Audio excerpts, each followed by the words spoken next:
Smithers.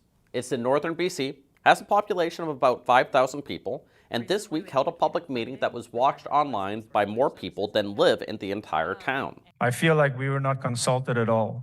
That was one of many speakers at the 2-hour meeting. And the thing people felt they weren't consulted on? This former church, 2 blocks off the highway, which has just become a temporary emergency shelter.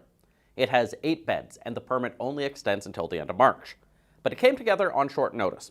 While no drugs will be allowed on site, the nonprofit operating it is called the Bulkley Valley Harm Reduction Society. And because its zoning allows for rescue missions, it did not require a vote for approval. And so, the backlash, prompted in part by Conservative MLA's news release that called it experimental and a reckless social experiment that wasn't part of the original plan.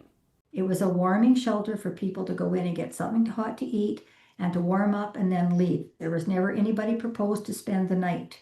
But there is a need for people to have a place where they can spend the night. Before this week, Smithers had no emergency shelters, with the nearest one being 200 kilometers away in Terrace. The town is spending hundreds of thousands on security at a homeless camp. And the number of homeless in the community has tripled this decade, and now make up more than 1% of the town's entire population. The mayor said they're working towards a permanent shelter, but that is taking time, and this temporary solution is the best they could do for this winter. I'm not so naive to think that there's not going to be difficulties, and I fully understand why people are concerned. But it's worth noting, this is not just a Smithers story. These types of conflicts are increasingly happening in smaller communities across the province.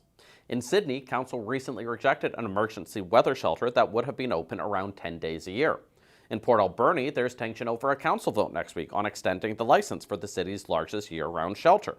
Now, there are a variety of different designations for shelters in BC, but as Smithers laid out in its public town hall, they generally revolve around nonprofits finding a land or a building, applying to BC Housing for funding to do something there, and then hoping that municipalities give the green light for a temporary permit.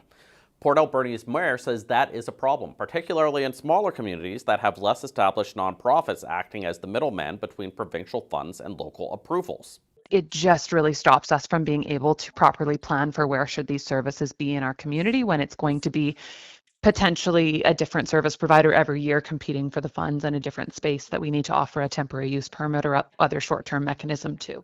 It's why the Union of BC Municipalities has asked the province to create a coordinated regional approach to setting up shelters, instead of the free-for-all that happens in every municipality around this time of year. I think when you have a scarce resource like funding for shelter spaces, it really makes sense to us to deploy those resources across a region. Thus far, the province hasn't shown an interest in changing the system. In a statement to CBC, they highlighted the amount of money invested and said they continue to work with municipalities that next year will probably see the same cycle of town halls and votes.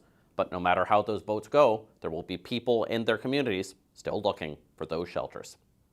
Justin McElroy, CBC News, Vancouver.